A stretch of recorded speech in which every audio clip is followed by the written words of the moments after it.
Moscú ha experimentado cambios extraordinarios desde los días oscuros de la Guerra Fría.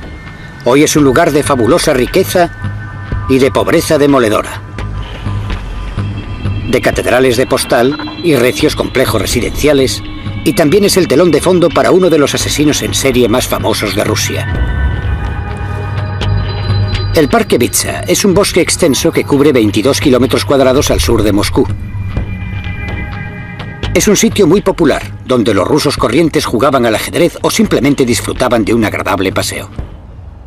Pero durante años guardó un turbio secreto.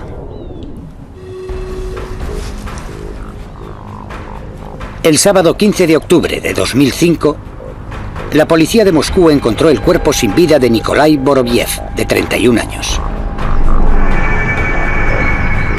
Había sufrido heridas terribles en la cabeza. Denis Adamenko fue uno de los primeros policías en llegar al lugar. Fue aquí, exactamente en este lugar, donde encontramos a una de las víctimas. Desde luego, cuando lo encontramos, este no era un lugar nada agradable. Presentaba numerosas heridas por todo el cuerpo y una botella clavada en su cráneo. Su cerebro estaba esparcido por toda la zona. Un mes después aparece otro cadáver, el de Nikolai Sakharchenko, de 63 años. Casi 2 semanas después, otro, Vladimir Didukin. Y una semana más tarde, otro, Nikolai Koryagin. Cuando llegó la Navidad, habían aparecido 7 cuerpos asesinados y mutilados en el Parque Bitsa. Ninguno de los cuerpos había sido escondido y a ninguna de las víctimas se les había robado, pero todos tenían la misma horrible herida en común, una botella de vodka o un palo clavados en la herida abierta y sanguinolenta de la parte posterior de la cabeza. Quedó claro desde el principio que no eran simples coincidencias, sino que se trataba sin duda de un sanguinario asesino en serie. Teníamos que capturarlo enseguida. Las complicadas investigaciones de homicidios son llevadas a cabo por el equipo de élite de homicidios de la policía de Moscú, y su investigador más experimentado y de más alto rango es Andrei Suprunenko, quien a menudo se las tiene que ver con el submundo criminal de Moscú y con los asesinos más violentos de la ciudad. Está acostumbrado a llevar casos complejos y peligrosos, como el que le costó la vida a su predecesor. Empecé a investigar este caso criminal en febrero de 2006, cuando quedó claro que nos enfrentábamos a un asesino en serie. Fue difícil porque nunca dejó que nos relajáramos. Cada 2 semanas aparecían cadáveres nuevos. No paramos de trabajar ni un solo día. Con 7 cadáveres descubiertos por la policía y un asesino en serie suelto, Moscú se convierte en una ciudad dominada por el miedo. La periodista de investigación, Yana Zarkinskaya, se siente atraída de inmediato por el caso y empieza a cubrir la historia para la prensa rusa y británica. Nos dimos cuenta de que se trataba de un asesino en serie que operaba en el Parque Bitsa. Le llamábamos el maníaco de Bitsa. La gente estaba asustada. El Parque Bitsa es un sitio donde se va a pasar un buen rato, pero la gente tenía miedo de ir por allí porque había una sensación de peligro. A pesar de haber encontrado tantos cadáveres, la policía tiene pocas pistas para averiguar la identidad del maníaco de Bitsa. El asesino no dejaba ningún indicio. Intentamos recoger diferentes objetos de los escenarios del crimen, pero nuestros análisis no mostraron ningún indicio, ni huellas digitales, ni nada. El maníaco operaba de una forma demasiado cuidadosa. Los investigadores necesitan toda la ayuda que puedan conseguir y piden ayuda al único hombre que puede ayudarles. El profesor Vladimir Vorontsov es uno de los médicos forenses más formados y experimentados de Moscú. Ha estado examinando víctimas de asesinatos en la capital rusa desde hace casi 40 años. Le corresponde a él determinar la naturaleza exacta de la muerte horrorosa de las víctimas. Todas las heridas fueron infligidas en la zona de la cabeza y había muchas. Las heridas más graves se infligirían en la zona posterior y lateral de la cabeza y, por supuesto, también en la cara. Era como la tarjeta de presentación de este criminal, su firma. Estos son los cráneos de algunas de las víctimas encontradas en el Parque Bitsa, donde se ven sus gravísimas heridas.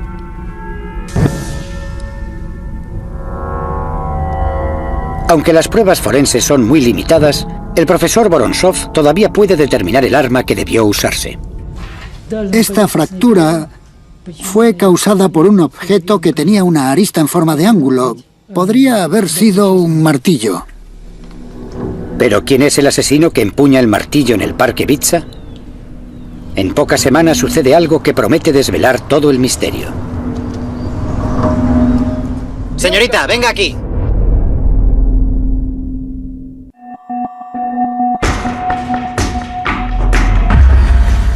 En enero de 2006, la policía de Moscú tiene 7 asesinatos sin resolver entre manos.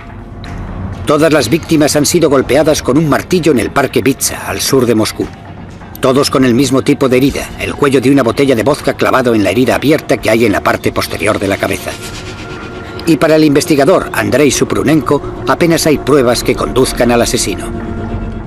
Nadie sabía nada del asesino, si era hombre, mujer o niño. Si vivía en la zona o si había vivido ahí, si conocía bien el parque, nadie sabía nada. Era un completo enigma. Con muy poca información concreta con la que seguir, abundan los rumores y las hipótesis. Pero un lugar muy cercano atrae la atención de los investigadores. ¿Podría estar el asesino delante de sus narices? Hay un sanatorio psiquiátrico en los límites del Parque Bitsa. Algunos de los pacientes tienen permiso para dar un paseo por allí. A veces el permiso es de un día. Y existía la teoría de que el asesino podría ser un paciente de este sanatorio que podría haberse escapado y escondido en el parque donde cometería los asesinatos. Se comprobó la identidad de un número considerable de gente. A cualquier persona que fuera mínimamente sospechosa se le daba el alto y era interrogada inmediatamente por la policía. Pero sin un sospechoso principal, la teoría del paciente psiquiátrico no va a ninguna parte. Entonces se abrió una nueva línea de investigación. Las víctimas eran principalmente hombres de mediana edad. En realidad, se trataba de gente que no importaba a nadie y a quien nadie buscaría. Pensamos que como solo había víctimas de sexo masculino, el asesino podría ser una mujer. Nadie conocía el móvil de los crímenes. Estábamos estudiando varias posibilidades. 200 agentes de la policía de Moscú están apostados en el Parque Bitsa. Su tarea consiste en parar e interrogar a cualquiera que sea sospechoso. Pero el parque es enorme. Cubre un área de 22 kilómetros cuadrados y la probabilidad de coger al asesino con las manos en la masa es mínima.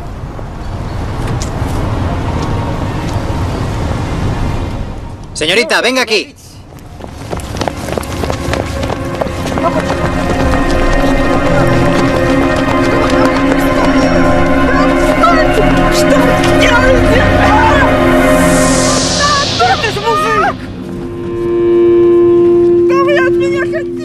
Cuando se detuvo al travestido, por supuesto, fue sospechoso.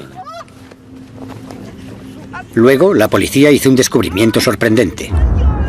El travestido llevaba un martillo en su bolso. Parecía que era el tipo que buscaban. Pero el travestido afirma que solo lleva el martillo para protegerse de un ataque. Cuando la historia sale a la luz, es un gran día para la prensa. Pensamos que ese era el auténtico asesino y hubo muchos periódicos con el titular «Han cogido al maníaco de Bitsa». Pero el travestido tiene una buena coartada. Llegamos a la conclusión de que no era el asesino al final del primer día. Pero comprobar su coartada nos llevó casi 24 horas de trabajo ininterrumpido. Y solo después de comprobarla se le puso en libertad. Una semana después, Makhmut Soldashov, un trabajador de un supermercado de 25 años, es asesinado. Con cada nuevo cadáver que aparecía, La presión de la prensa se hacía más y más intensa. La policía y los fiscales nos presionaban para que encontráramos y detuviéramos al asesino cuanto antes. Era una cuestión prioritaria. La presión a la que está sometida la Brigada de Homicidios es cada vez más intensa. Intentan por todos los medios que no aumente el número de cadáveres, que ahora son 12. Más investigadores, como Elena Pumirsina, son asignados al caso. Teníamos que tener un equipo preparado por si pasaba algo, por si había más asesinatos. Entonces sucede algo significativo. En un determinado momento, y por alguna razón que aún no teníamos clara, se puso a matar mujeres. En abril de 2006, los investigadores encuentran el cuerpo de Larisa Quiligina, de 48 años, que trabajaba en un supermercado. 2 meses después, encuentran el número 14. En junio de 2006 se descubrió otro cadáver, el de una mujer con el mismo tipo de heridas. Las típicas, como las de los anteriores, así que supimos que teníamos otro caso para investigar. Luego los investigadores encontraron algo muy importante: un billete de metro en la chaqueta de la mujer asesinada.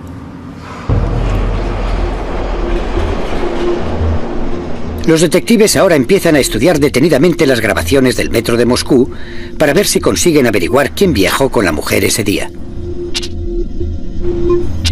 Pero es una tarea inmensa. Después sucede algo más. 2 días después, unos agentes de policía me llamaron para decirme que el hijo de la mujer asesinada había aparecido y que había identificado el cadáver. La víctima era Marina Moskalyova, una madre soltera de 36 años. Vivía sola con su hijo Sergei. Cuando nos entrevistamos con él, nos dijo que su madre había salido a dar un paseo con su novio, Sasha. No volvió a casa. Mientras los investigadores intentan reconstruir los últimos movimientos de Marina, su hijo entrega una prueba clave. Antes de salir, Marina había intentado llamar a su hijo para decirle a dónde iba, pero el teléfono no funcionaba. Dejó una nota para decir dónde iba y con quién. Dejó su nombre y número de teléfono. El número de teléfono correspondía a un hombre de 32 años que trabajaba en un supermercado, Alexander Pichushkin. En Rusia, el diminutivo de Alexander suele ser Sasha. Esta fue la primera pista concreta que nos llevaba a Pichushkin y localizamos su dirección. Al mismo tiempo, los investigadores encuentran un vídeo de las cámaras de seguridad de la estación de metro. Mientras analizábamos los detalles, encontramos un vídeo de Moskalyova con un extraño caminando juntos dentro de la estación de metro. Estas son las últimas imágenes de Marina Moskalyova viva. Ella no lo sabe, pero está caminando junto a un hombre que lleva un martillo en su bolsa y que tiene toda la intención de matarla. Ese hombre es Alexander Pichushkin. El vídeo confirmó que se trataba efectivamente de él junto a Moskalyova. Y precisamente esa era la prueba que necesitábamos para detenerlo y acusarle formalmente del asesinato de Marina Moskalyova. El 16 de junio fuimos a detener a Pichushkin. Recuerdo que era por la noche. Estaba oscuro. Entre las 10 y las 11 aproximadamente. Estaba totalmente tranquilo. Y al principio del interrogatorio lo negó todo. No soy el que buscáis. No soy yo. Yo no sé nada. En ese momento lo detuvieron. Solo se le acusaba del asesinato de Moskalyova. Pero con las pruebas contra él acumulándose, la nota que había dejado la mujer y las imágenes en vídeo de sus últimos momentos, los investigadores están seguros de que han detenido al hombre correcto. Y Pichushkin pronto se da cuenta también. Suelen confesar, todo el mundo confiesa, al final no había duda. La investigadora Pumirsina tiene razón. A las pocas horas, Alexander Pichushkin confiesa el asesinato de Marina Moskaljova. En realidad, el maníaco de Bitsa, como me llamaban, soy yo. Después de 8 meses de intenso trabajo, los investigadores tienen al hombre que buscaban. Por supuesto, cuando detuvimos al asesino, todos estábamos muy satisfechos. Ahora los detectives pueden reconstruir los últimos momentos de Marina. Ella había conocido a Pichushkin el 13 de junio. Él le había pedido que fueran a hacer un picnic al parque. Él dijo: estuve sentado ahí con ella durante mucho tiempo, realmente solo, preguntándome si matarla o no. Y al final decidí matarla porque me pareció que si no lo hacía, la vida se convertiría en una tortura para mí.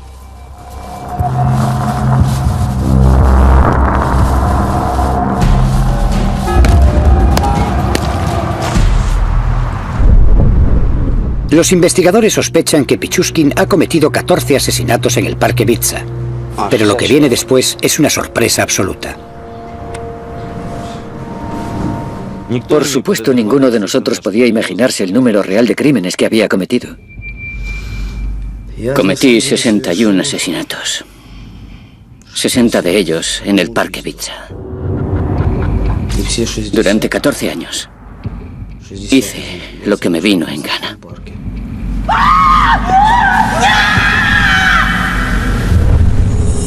Era casi como Dios. Nadie podía frenarme. Es una confesión sorprendente. Cuando confesó, fue una sorpresa para todos porque es enorme, una cifra enorme. 60 víctimas harían de Pichushkin el asesino en serie más prolífico de Rusia. Incluso más que el depravado carnicero de Rostov, Andrei Chikatilo. Necesitábamos comprobarlo todo. Y eso quería decir que teníamos mucho trabajo por delante antes de dar por cerrado el caso. Y entonces los investigadores encuentran algo que les hace pensar que la historia de Pichushkin podría ser verdad. Después de encontrar a Pichushkin, se hizo un registro de su domicilio.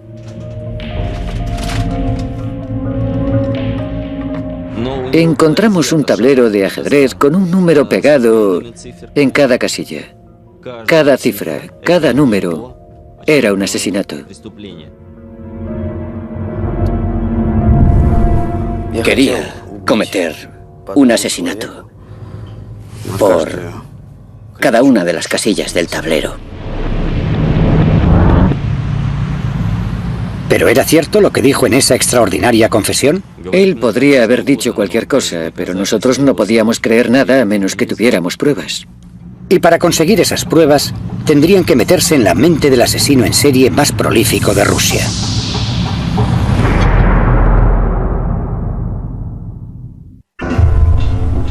En junio de 2006, después de haber encontrado 14 cadáveres en el parque Bitsa, la Brigada de Homicidios de Moscú detiene a Alexander Pichushkin, sospechoso de ser el maníaco de Bitsa. Pero al interrogarle, Pichushkin confiesa no solo los 14 asesinatos de los que la policía tiene conocimiento, dice que ha matado a más de 60 personas, y eso le convierte en el asesino en serie más prolífico de Rusia. Era casi como Dios. ¿Pero es cierto todo lo que dice? Cada una de las confesiones tiene que ser analizada y probada. Es un trabajo ingente. Uno de los nombres que Pichushkin da a los investigadores es el de Vladimir Fomin, un joven que desapareció sin dejar rastro en 2003. Nikolai Fomin recuerda el día en que desapareció su hijo. Bueno, él se fue el 14 de octubre de 2003. A eso de las 7 de la tarde nos dijo que iba a comprar cigarrillos. Ya no lo vimos más. Era un buen hombre, sensible y amable. Cuidaba de sus amistades y se hizo cargo de su hijo recién nacido. En 2006, la investigadora Pumirsina me llamó. Me pidió que viniese para una entrevista a la comisaría de Leninsky. Y allí me enteré de que todos los casos de desapariciones se habían fundido en un solo caso, el caso Pichushkin. Para seguir construyendo su caso contra él, los fiscales necesitaban que Pichushkin siguiera hablando. El trabajo es asignado a Valeria Shushkova. Mi trabajo era conseguir que siguiera hablando y establecer una relación psicológica con él. Me sentía el padre de todos ellos. Les abrí la puerta de otro mundo. Tu primer asesinato es como tu primer amor. Nunca lo olvidas. Cuanto más cercana a la persona, más agradable es matarla. Es más emocional. Era terrible escuchar las cosas que decía. Incluso para mí, una investigadora con experiencia, percibir el placer y el deleite en su voz cuando describía cómo aplastaba sus cráneos y les clavaba palos y botellas en las heridas. En Rusia, para evitar dudas durante el juicio, los investigadores llevan a los acusados otra vez a la escena del crimen y les hacen reproducir exactamente lo que pasó y filman los resultados. En el caso de Pichushkin, los investigadores necesitan verificar sus sorprendentes declaraciones, pero también están dispuestos a negarle el placer obvio que le proporciona el hecho de revivir sus brutales asesinatos. El investigador Maxim Sarkov es el cámara oficial. Fui al Parque Bitsa con Pichushkin 27 veces en total y filmé más de 40 horas de vídeo con él.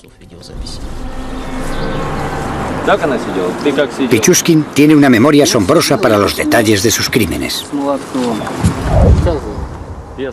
¿Podrías mostrar con el muñeco cómo le golpeaste?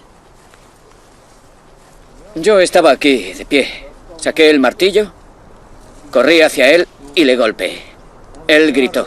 ¿Con qué parte del martillo le asestaste el golpe? Con el lado romo. El lado romo, ¿no? Sí, él gritaba muy alto. Le golpeé otra vez enseguida. Y él se cayó. Así. ¿De espaldas? De lado. Bien. ¿Y luego qué pasó? Luego le golpeé aquí, ahí, varias veces. En la cabeza, para rompérsela. Le clavé la botella de vodka en la cabeza. Primero quería usar un palo, pero no cabía. Lo saqué y lo tiré. Clavé la botella. Estuvo resollando mucho tiempo, incluso cuando ya estaba muerto. Le golpeé otra vez en la mandíbula. El hecho de que recordara con tanto detalle lo que había hecho en cada momento fue de mucha ayuda. Él conocía el bosque muy bien y nos enseñó los lugares exactos donde había cometido sus crímenes. Denis Adamenko es el oficial que va esposado a él a lo largo de sus confesiones en el bosque. Solo tenía un pensamiento. Quería que nos enseñara todos los que pudiera, que nos lo contara todo. Dónde tiraba a la gente, dónde los dejaba. Quería todas las pruebas que pudiera conseguir. Así que empecé a golpearle así. Pero el caso contra Pichushkin no puede depender solo de su confesión. Cuando los forenses examinan las heridas en la cabeza de Boris Grachin, un hombre de 64 años que fue asesinado en el Parque Bitsa el 19 de diciembre de 2005, hacen un descubrimiento interesante. Encontramos trozos de plástico introducidos en las heridas al examinar las muestras de piel. Nuestra conclusión preliminar fue que esos pequeños fragmentos de plástico podrían formar parte del objeto usado para golpear. La policía de Moscú recuperó este martillo. Pichushkin afirma haberlo usado, pero hace falta probar que es el arma del crimen. Mientras estábamos estudiando con mucho detenimiento el martillo, encontramos que presentaba algunos arañazos profundos en la superficie del mango, cerca de la cabeza. Al compararlo con las partículas que habíamos encontrado, resultó evidente que formaban parte de ese mango.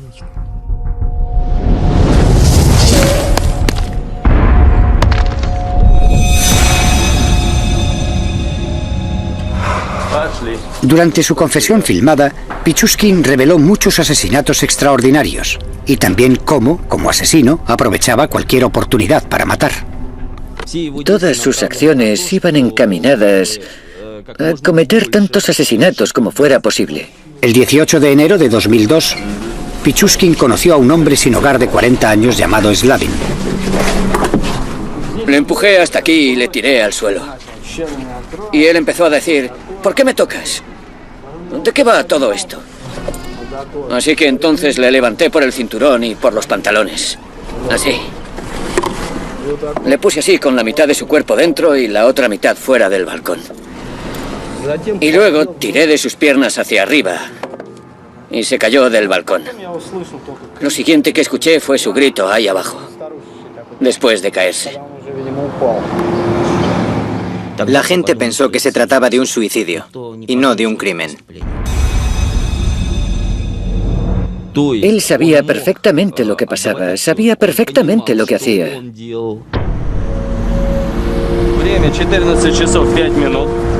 Según los investigadores van hurgando más en el pasado, construyen una imagen precisa del hombre que dice haber asesinado a más de 60 personas.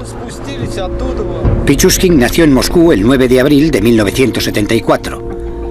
Sus antecedentes parecían corrientes. Vivía con su madre y su hermana en este apartamento de la calle Kersonskaya. Es un piso típico de la época soviética y no está lejos del Parque Vitsa. Tenía un trabajo fijo en un supermercado y en general le caía bien a la gente. Su vida era normal y corriente, pero Alexander luchaba por ser diferente. Un equipo de médicos del Instituto Ruso de Psicología dedicó 6 meses a estudiar el historial psicológico de Pichushkin. Uno de ellos era el psicólogo Evgeny Mashushkin. No era feliz en su vida privada. Solo hacía su trabajo y llevaba una vida solitaria. Por lo que sabemos, intentó vivir con mujeres en varias ocasiones e incluso intentó formar una familia, pero fracasó.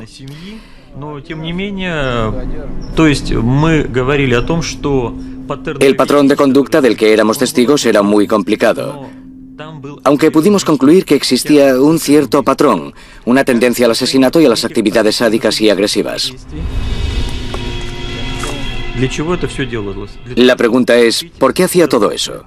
Para que le diera un subidón, para conseguir satisfacción y placer sexual. Ciertamente, la agresión y la crueldad son muestras de un síndrome sádico y agresivo. Una descarga de sus intenciones agresivas. Tenía un don, el de llevarse bien con la gente y hacer que se sintieran tranquilos. Era capaz de hacer amistad con la gente y le resultaba fácil mantener el contacto con ellos sin darles la oportunidad de sentir el peligro, y cuando llegaba el momento simplemente les aplastaba la cabeza.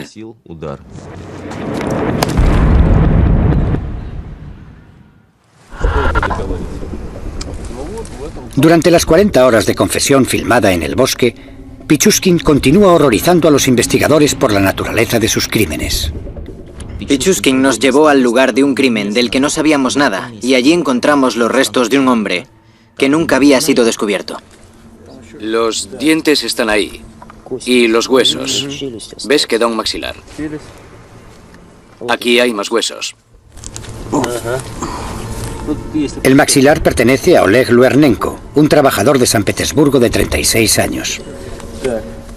Era un lugar muy escondido en el bosque y por desgracia no quedaba mucho de ese hombre. Los animales habían estropeado demasiado el cadáver y prácticamente no quedaba nada para poder reconocerlo. Luernenko es la 15ª víctima de Pichushkin que se encontró en el bosque. Pero el asesino del tablero de ajedrez afirma que ha asesinado a más de 60 personas. Entonces, ¿dónde están los otros 45 cadáveres? Al analizar sus archivos, los investigadores se fijan en el caso de un crimen sin resolver que tuvo lugar en el Parque Vitsa 4 años atrás. En febrero de 2002, la policía local recibió una llamada desde un hospital sobre una paciente con extrañas heridas. Llamo del hospital número 6. Tenemos aquí a una paciente que creo que debería ver. ¿Cuándo cree que podrá venir? María Viricheva tenía una historia preocupante acerca de un hombre que había conocido recientemente, un hombre llamado Alexander Pichushkin. ¿Qué ha pasado? ¿Quién se lo ha hecho? Le conocí en la estación de metro. El 23 de febrero de 2002, María conoció a Alexander Pichushkin cerca de la estación de metro de Kakhovskaya. Acababa de separarse de su novio y estaba desesperada por conseguir llegar a fin de mes.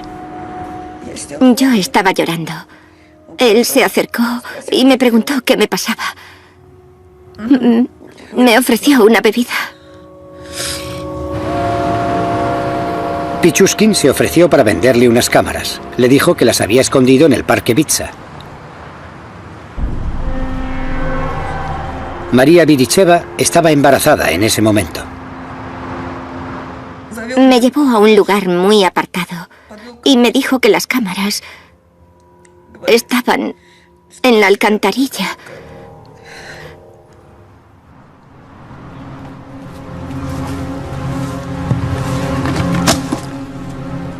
Me dijo que mirara en la alcantarilla.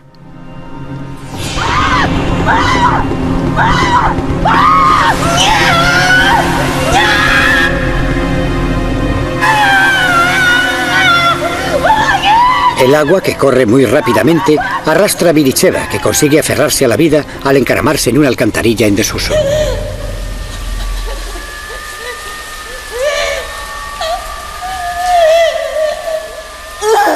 Después de estar atrapada durante más de 20 horas, finalmente reunió las fuerzas para salir de allí. Estaba intentando encontrar la salida, pero no veía nada. Creí que iba a perder a mi bebé por culpa de ese malnacido. En ese momento, la policía local decidió no seguir con la investigación a pesar de la declaración detallada de Viricheva. Ella sabía quién había intentado matarla y dónde encontrarlo, pero el policía local le pidió que no siguiera adelante solo porque no querían lo que para ellos era un mal caso. Pensó que no era importante y no quería hacer trabajo extra. Ahí se perdió una buena oportunidad. Tuvieron la posibilidad de cogerle mucho antes y de salvar más de 20 vidas, creo.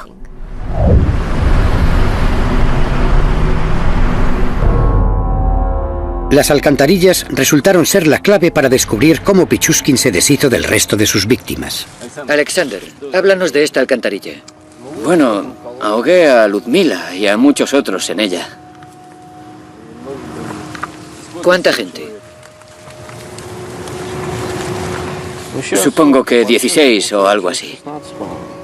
No puedo ser más preciso. Esta es solo una de las alcantarillas que usó Pichushkin. Hay una red de sistemas de drenaje bajo el parque Vitsa, que da servicio al sur de Moscú.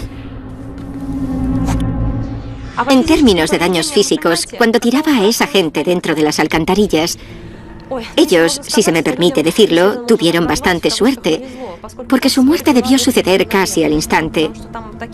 Corre tanta agua por aquí y a una presión tan grande que cuando pusieron un maniquí dentro de la alcantarilla para ver cómo era, se rompió en pedazos. Pichushkin se deshizo de muchas de sus víctimas de esta manera, y eso incluye a su primera víctima, Mikhail Odilchuk, un compañero de clase de 18 años a quien asesinó en 1992. Odilchuk se había negado a acompañar a Pichushkin en una salida para matar. Luego, en febrero de 2002, Pichushkin arrojó el cuerpo de un niño sin hogar a quien llamaban Mitra y que solo tenía 9 años.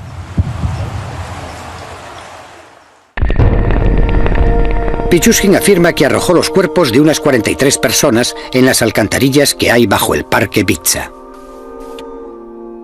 Incluso nos echó la culpa por no ser capaces de encontrar todos los cadáveres. En serio.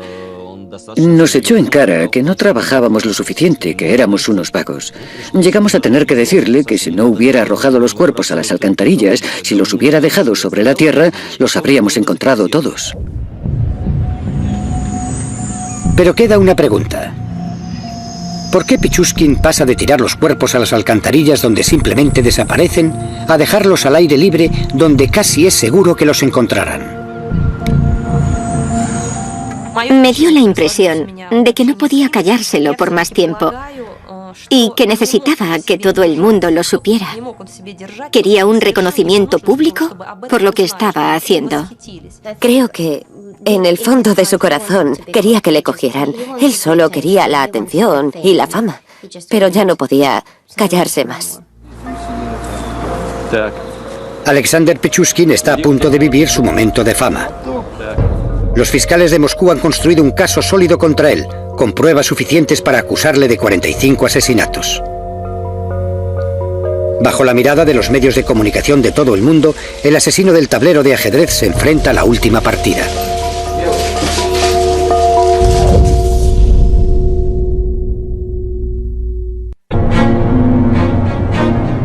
El 13 de septiembre de 2007, el asesino en serie más prolífico de Rusia, Alexander Pichushkin, va a juicio en Moscú, acusado del asesinato de 49 personas.